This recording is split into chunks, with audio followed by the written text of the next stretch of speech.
今集我會帶你去名古屋常滑，唔係淨係得招財貓咁簡單，我會去一個神秘地方玩賽車，唔使去到06都可以過到賽車癮，仲會去明太子樂園，明太子製品多到你眼花繚亂，仲有好多嘢玩，絕對係明太子控嘅天堂啊！最後我仲會去埋 AEON Shopping， 食咗一間被低估嘅鐵板和牛，只係百零蚊就可以食到和牛級數嘅牛扒，真係抵食到爆啊！想知道點樣喺中部國際機場周邊玩盡一日，自駕遊又有啲咩好去處？記得要睇到影片最後啦！我哋而家嚟到名古屋咧，第一站就嚟咗一個比較小眾少少嘅景點嚟嘅。我哋而家嘅位置咧就喺常滑，咁佢就喺 AEON隔離有一個叫明太子 Park 嘅地方。可能冇乜人會嚟呢個地方，因為佢真係唔係一個好大景點嚟嘅，但係又要揸車嚟啦。唔好幻想佢真係好似一個樂園咁，佢唔係嘅。本身佢係一個明太子工廠啦，咁平時咧應該可以有啲明太子製造過程可以睇到嘅。咁然後佢出邊咧就有啲賣翻明太子製品，有啲 souvenir 嘅地方，然後有一個小小嘅 food court， 即係我而家坐緊呢個位啦。咁佢就全部都係明太子嘢食嚟嘅，即係你見到咧佢有啲餐牌啦。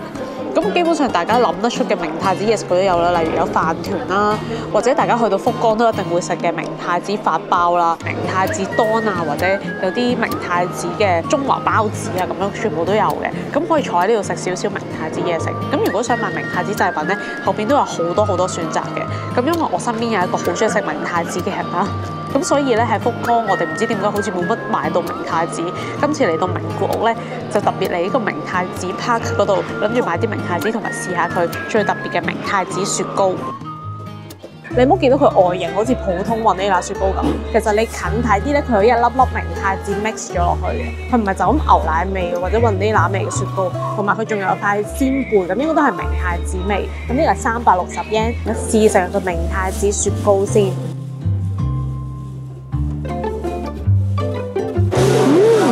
好好食喎呢個！我係咁不唔講嘢，係因為我好驚雪糕溶，所以我要係咁不咗溶你食咗先。我可能要食完先講到，因為我係嗰啲唔可以接受雪糕有一絲一滴溶嘅人嚟嘅。我見到雪糕溶咗，我會好不安，所以我要係咁食。即係我係咁喺度話呢個明太子雪糕好好食啦，係一啲都冇浮花嘅，佢真係好好食。佢咧喺個好重牛奶味嘅雪糕做個基底啦，然後佢混咗一啲明太子落去，咁所以咧佢又唔會話係好甜嗰種雪糕喎，佢好似有少少鹹甜嘅感覺啦。同埋你咧最特別咧就係你見到佢一羹入邊咧係有啲粒粒㗎，嗰啲粒粒就係明太子粒粒啦。咁你好似每一啖都食到有啲火粒感咁樣，好好食喎！我覺得呢個雪糕只係360yen，試埋佢呢個鮮貝先。好香明太子味喎。同埋佢唔係嗰啲冇乜味道嘅蝦餅，佢係有少少鹹味嘅明太子鮮貝啦。最近我係迷上咗中意食呢啲日式鮮貝嘅，我係咁勁買呢啲蝦餅啊、鮮貝啊翻屋企食嘅。呢個好好食喎，佢就咁有得賣，我諗我會買翻屋企食。佢又唔會太硬，真係好脆。呢個唔錯。呢啲就係真係明太子，可以一盒盒咁樣買翻去。咁佢除咗呢度啲明太子之外咧，仲有一啲係明太子製品嘅，即係佢唔係淨係一條條嘅明太子啦，有啲佢係加工咗嘅。跟住佢會話俾你聽咧，佢可以有好多唔同做法嘅，即係可以例如用嚟整飯團啦，可以用嚟整明太子鍋啦，可以有好多唔同食法嘅。呢一個咧就係佢已經加工咗㗎啦。咁佢就係明太子燒賣喎，可以蒸可以炸嘅明太子燒賣。但係因為佢係冰鮮嘅，咁我冇辦法買翻去咯。今日我係第一日，又有明太子醬啦，可以沙律醬啊，或者平時點當係tartar sauce 嗰種醬又有。呢度咧有啲明太子可以試食嘅，但我諗咁大斤明太子咪好鹹咯，就咁試食。鹹，但係未至於好鹹，不過都幾鮮味個明太子，係好味嘅明太子嚟嘅，唔會太鹹，就咁食我都覺得 OK。撈飯應該超正。除咗呼吸同埋賣明太子製品嘅地方之外，呢度仲有啲互動小遊戲，例如好似夾公仔機，呢度連扭蛋都有喎，仲有啲小道具可以俾大家嚟到打下卡。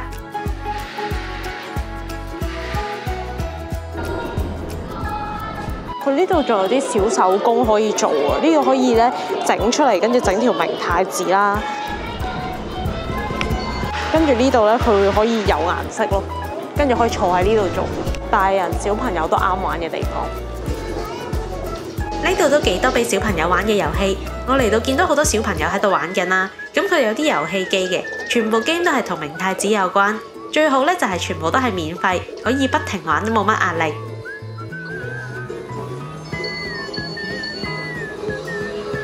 大挑戰，哇！點解好大？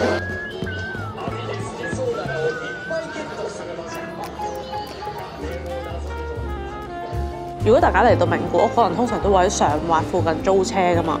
咁如果大家係會揸車，甚至會去開隔離伊昂嘅話呢，我覺得可以順便停泊一下嚟食個明太子雪糕，我覺得係值得嘅。不過留意翻呢度嘅營業時間呢都收得幾早下嘅。如果係1至5嚟嘅話呢，佢就係收晏晝5點半。如果好似我今日嚟到呢，就係星期日嚟嘅，咁星期六日啊或者公眾假期呢，咁佢就會收6點嘅。但係都唔好真係預到6點先嚟，因為如果你想食嘢嘅話呢，其實晏少少嚟好多嘢食都已經冇。好似我5點半先至落機，租完車嚟到呢度，佢有好多熱門嘅嘢食咧，其實都賣晒，即係例如好似明太子8包咁啦，個 counter 已經一早收咗，跟住我趕得切買到呢個雪糕，轉個頭可能5點8、5點9，佢已經清空緊嘢食嘅攤檔，而家係5點50分到啦，其實佢啲嘢食檔已經收晒，所以我都唔建議臨收鋪先至嚟，可以早少少咁就會舒服啲咯。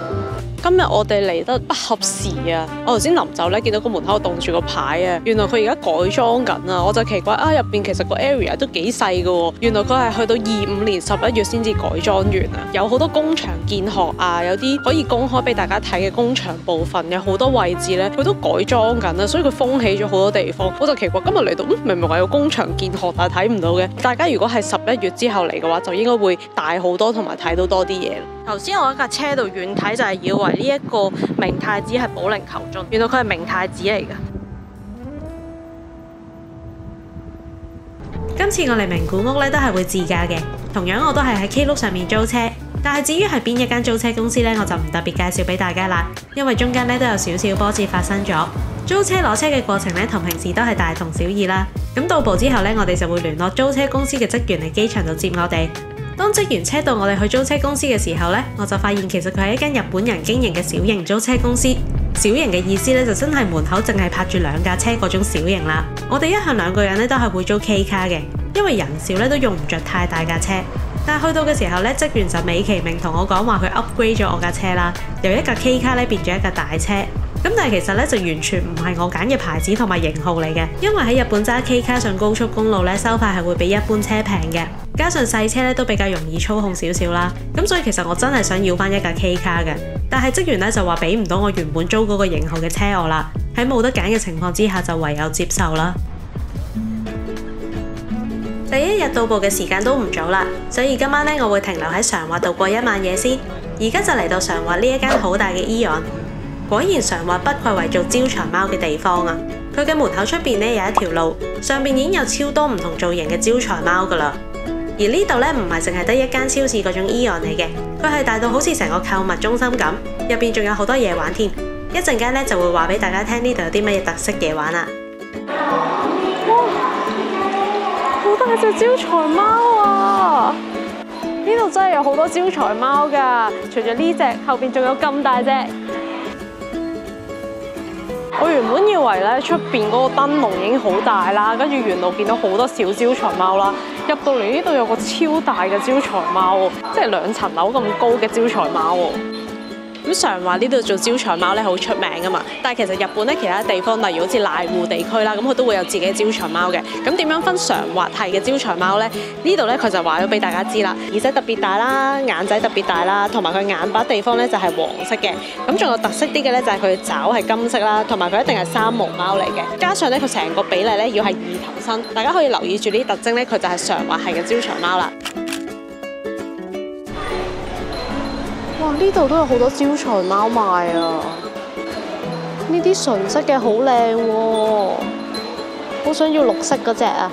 咁我嚟到常滑可能要買呢一個頭先至最特色喎，但係呢個要7300yen喎，一啲都唔平喎。見到唔同造型嘅招財貓，全部都想帶翻屋企，但係又驚自己個篋擺唔落嘅話，呢個時候 Mercari 就幫到你手啦。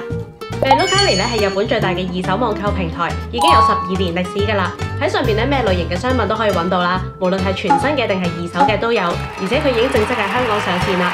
雖然 Mercari 而家喺香港咧淨係提供網頁服務，但係佢已經提供繁體中文啦同埋英文瀏覽，對於香港買家嚟講咧已經方便咗好多啦。之前同大家介紹過 Mercari 其中一個優點咧就係可以自動計算運費同埋服務費，喺佢嘅官網度揀好咗貨品之後咧就可以直接購買，唔需要額外再揾代寄公司咁麻煩。不過如果以前咧想買幾件貨嘅話咧就要一張單一件貨，但係而家 Mercari 已經新增咗購物車功能，支援多件貨品合併成一個包裹發送。而家大家只要將想買嘅貨品加入購物車，就可以一次過買到所有想要嘅貨品，運費都會更加抵。其實 Mercari 上面有超多唔同類型嘅商品啦，無論係戶外用品啊、動漫周邊定係玩具，所有你諗得到嘅貨品咧都可以揾到嘅。日本人咧好多時都會用 Mercari 去收集唔同地區限定嘅折扣啊。而家即使我哋喺香港咧，都可以直接下單呢啲地區限定嘅商品啦。其實 Mercari 嘅使用方法都好簡單啦。譬如好似今次我想揾名古屋限定嘅折扣啊，咁我就可以輸入商品名啦，同埋啲相關字眼搜尋，系統咧就會篩選出一堆符合我要求嘅商品啦。喺呢度可以分享多一個搜尋小技巧俾大家，就係用日文關鍵字搜尋，結果會更加豐富同埋更加準確嘅。不過唔識日文咧都唔需要擔心，因為 Mercari 有超強嘅圖片搜尋功能，大家只要喺網上面 cap 低想要嘅商品圖片，再擺上 Mercari 度以圖搜尋，就可以揾到超多同款嘅商品㗎啦。不過因為 Mercari 嘅賣家咧主要都係日本本地嘅個人賣家，所以大家消費之前咧可以好好咁樣揀一下賣家先嘅。推薦大家盡量揀啲有實名認證啦、交易數量夠多啦同埋評價高嘅賣家。喺賣家嘅個人頁面度點擊佢頭像下面嘅星星咧，就可以睇到佢以前嘅交易評價啦。Mercari 上面每日咧都有無數咁多商品上架嘅，可以設置關鍵字追蹤，有相關嘅貨品上架咧就會第一時間收到通知㗎啦。Mercari 不定期咧都會有優惠折扣，如果想用優惠嘅價錢入手限定啦，或者已經絕版嘅動漫周邊，或者係一啲日本品牌嘅衫啊或者精品，就要持續關注啦。即刻點擊影片下邊嘅資訊欄入邊嘅連結，或者直接搜尋 Mercari香港，註冊帳號開始尋寶啦。呢度除咗有好多佢哋常話自己整嘅招財貓之外咧，呢度都可以 DIY 自己招財貓嘅。好似呢度咧就有啲純白色嘅招財貓啦。咁大家買咗呢個價錢之後咧，就可以坐喺呢一個位置，佢就會有啲顏色筆啦，咁就可以喺度畫自己嘅招財貓啦。佢呢度做翻晒咁多品種嘅貓喎，全部做翻佢嗰個常畫大頭招財貓個樣啊！我要揾下有冇小拳。呢個咪小拳啊！小拳版招財貓啊，但小拳眼仔唔係綠色嘅喎，佢好 detail 㗎，佢有分埋佢短毛貓啦，寫翻佢係咩品種啦。我頭先以為呢一個係小拳，但係原來呢個係長毛貓版啊，真係分得好 detail 㗎，一定揾到自己隻貓喎。未加呢版啊，戴咗眼鏡啊！嚟到AEON咧，除咗嗰隻超大隻嘅招財貓之外咧，一定要揾埋呢一隻金色嘅招財貓。咁呢隻咧係可以締結良緣嘅招財貓嚟嘅。大家話咧嚟到一定要摸佢呢一個心形，佢呢度寫住係可以摸㗎，唔係我專登摸㗎。摸佢心形嘅肉球就可以締結良緣啦。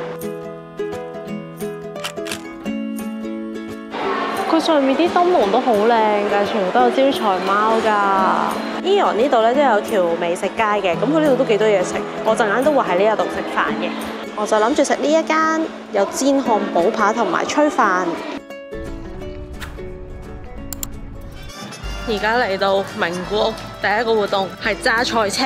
而家嚟呢個地方咧，絕對唔係06嘅賽車樂園。而家呢個咧係常滑嘅AEON，佢隔離咧都有個小型賽道嘅。我哋就諗住挑戰呢一個賽車。入到嚟首先要登記先，佢有唔同收費嘅 package， 可以玩唔同嘅次數。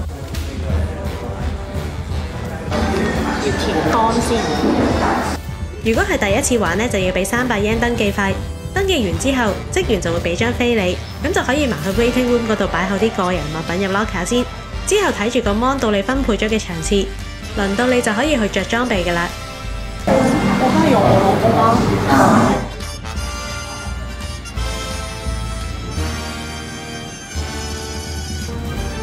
我啱啱玩完呢個小型賽車啦，哇！佢比我想象中係刺激嘅喎，真係高速啦，同埋我覺得咧做賽車手真係唔易嘅，冇翻少少體力真係搞唔掂。嗰個軚係真係要好用力去揸，同埋每一個彎咧係要掟得好深，你先至可以過到個 U 型八甲彎嘅。加上咧我哋 EM Run 入邊咧係有其他日本人喺度啦，實力係好懸殊嘅職業選手咁樣，咁佢哋係好似完全唔落 brake 啦，然後係好高速喺你身邊衝過嘅時候咧係好有壓力嘅。我自問都已經好狠㗎啦，離心力都出晒晒㗎啦。但係行得滯，唔小心不幸有一個彎炒咗落車胎度，所以令我損失咗啲時間。幾好玩嘅，因為我哋嚟到嘅時候咧，佢俾咗個號碼我哋啦。咁我發現我哋係43號嘅，咁原來前面42仲有另外一 round。我見到係有其他香港人玩嘅，咁佢哋應該係一家人，咁所以佢哋已經6、7個人玩咗一 round 啦。咁我開頭喺度睇人哋嘅時候，咁佢有啲小朋友一齊玩啦。咁我係見到人哋揸得好慢，我心諗唔通呢度架車係有限速，即係可以行得咁慢？咁其實都唔係好刺激啫，仲喺度口行行。點知到我揸嘅時候發現，哇唔係喎，原來真係地板油係可以好高速嘅喎。加上佢個賽道唔係話好大啦，咁所以佢係好多彎道嘅，基本上係每一個都係急彎嚟嘅，真係幾刺激。女仔咧就1800 yen 啦，男仔成年人嘅話咧就2500 yen 玩一 round。咁一 round 大概可以玩6分鐘嘅，咁係玩5個 lap。咁佢去到最後一圈嘅時候咧，佢會搖黑白旗話俾你聽，呢個係最後一個 lap 啦。咁樣你就可以衝刺啦，咁然後就要翻去 pit lane 嗰度完結咁樣嘅。有少少混亂嘅，因為有啲職業級選手喺度咧，可能佢好快已經玩完咗5個 lap，所以有時都唔係好知佢嗰個黑白旗係究竟俾緊邊一個人睇。去到我嘅時候咧，咁佢有揈俾我睇嘅，但我朋友就話佢睇唔到咯，所以最後佢揸咗6個圈，因為佢睇唔到黑白旗幾時揈咗，原來佢踩多咗一個圈。建議大家如果有嚟到上滑 Aeon 嘅話，都可以試下玩，小朋友都玩得嘅。如果唔揸嘅話，可以揸2人座，咁就一個司機一個乘客咁樣都可以嘅。頭先我哋就係揸呢種小型賽車啦，咁當然佢個塗裝冇呢一個擺喺出邊咁靚啦，咁但係係呢一款嚟嘅。雖然玩正式賽道唔需要車牌都可以玩，但係始終會有基本嘅年齡同埋身高限制。小朋友如果太細個嘅話，可以玩兒童版嘅小型賽車。而家玩完高卡車之後，我決定翻嚟呢度 shopping，好多鋪頭啊，大量嘢可以 shop 啊！我而家開始大買特買，我會用1晚時間喺呢個 Aeon 度 shopping。常滑 Aeon 距離名古屋中部國際機場只係需要3分鐘嘅車程，係一個佔地好大嘅購物中心。除咗餐廳同埋超市之外，入邊仲有好多零售店可以行，每一間嘅面積都幾大嘅。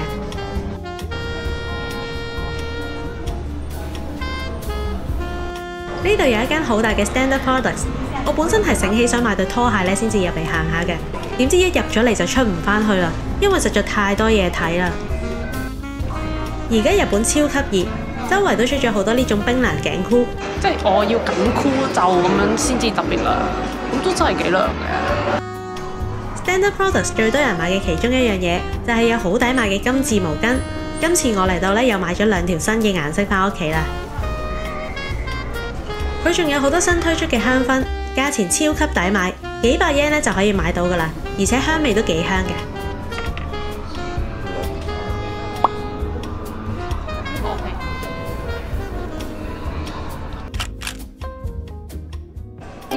行完街就係時候去食飯啦。Aeon 呢度有條都幾大型嘅美食街，入面有好多餐廳選擇。今晚咧我就會食一間專門食知多牛嘅餐廳。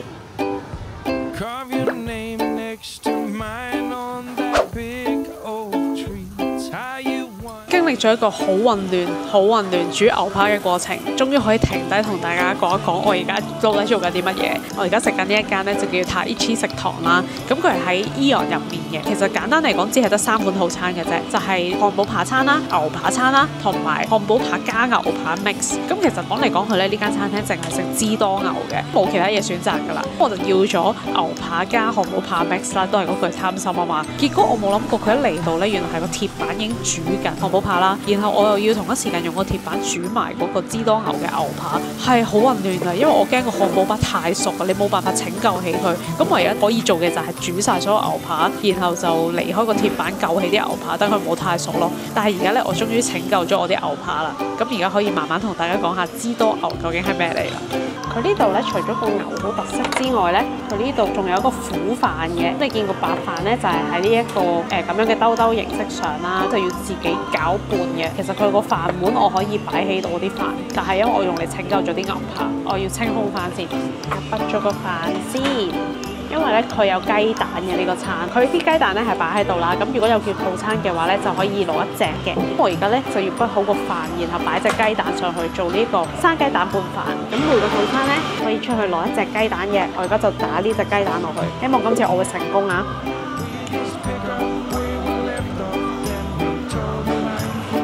成功，俾大家睇我雞蛋。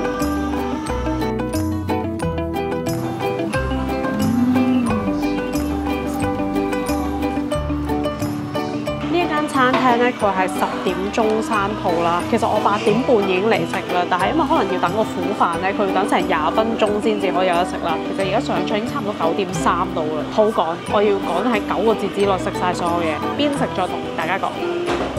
呢一個咧就係滋多牛嘅牛扒啦，咁佢係切到一塊塊咁樣，上有6塊嘅。佢有呢度咧2個醬汁嘅，咁一個咧就係俾漢堡扒點，一個就係俾牛扒點嘅。咁而家試下點呢個啦，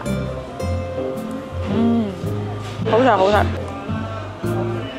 滋多牛咧其實就係愛知縣培育出嚟嘅品種嚟嘅，咁佢係有一半黑毛和牛啦，一半就係乳牛咁樣交配繁殖出嚟嘅。咁滋多牛咧，佢就話會有和牛嘅油香啦，同埋亦都會有乳牛嗰種肉感喺度嘅。咁我就試下佢係咪真係咁好食啦。今次呢個漢堡扒咧，我加咗芝士，但係我覺得貪心咗，其實可以唔使加。試下個漢堡扒先，漢堡扒都好食，但我中意牛扒多啲。佢呢個餐咧，仲有好多小植物嘅，有呢個白菜漬啦，仲有明太子喎，跟住仲有呢一個山藥 mix 咗嘅嘢，但係我就唔中意食山藥嘅。好，輕輕同大家介紹完，我都要全速食埋我個晚餐啦，之後再同大家報告。我想講佢呢一個苦飯咧，煮得好好，真係食得出每一粒日本米咧，好柔軟啦，好濕潤啦，但係佢又唔會一劈劈，真係一個非常好嘅白飯。再配埋呢一個滋多牛嘅 sticky 咧，真係冇得頂，好好食。漢堡扒你會覺得一般般咯，都係嗰啲普通貨色啦。但係嗰個 sticky，哇，真係有和牛嘅水準，真係好好食，推介。啱啱咧，我哋就喺 Aeon 度食完飯啦，而家咧就準備翻去酒店啦。我覺得上滑呢個 Aeon，所以真你唔會話佢係真係超多鋪頭嘅，佢都係得2層樓嘅啫。不過每一層就係好大好大啦。咁然後佢一定有自己嘅 Aeon Style 啦，同埋有 Aeon 嘅超市。咁除咗呢2個部分之外咧，咁佢都有幾多大嘅鋪頭嘅。我覺得對於我嚟講都幾啱行，尤其是嗰間 Standard Products 咧真係超大，我未見過咁大嘅分店，好多嘢買咗超多嘢。加上而家7月啊嘛，應該係減價季啦。每一間賣衫嘅鋪頭都減價減到好平，眼花繚亂。而且我覺得 Aeon 呢度咧都幾啱一家大細嚟嘅。佢除咗有賽車場可以玩之外咧，仲有啲類似城網啊可以玩嘅。我今日淨係夠時間玩賽車，賽車都幾好玩，大家有時間可以體驗下。而家我哋揸車返酒店先。今集就暫時嚟到呢度先，下一集我會繼續停留喺上環一陣，嚟到始終都係要去睇下招財貓嘅。之後會帶大家返出名古屋市區，食一間好正嘅生蠔專門店。如果大家有睇到嚟呢度嘅話咧，記得俾 like 同埋留言話俾我知。訂閱我之餘，仲要 follow 埋我嘅 Instagram，有好多影片以外嘅內容我都會擺上 IG 度。我哋下集再見啦，拜拜。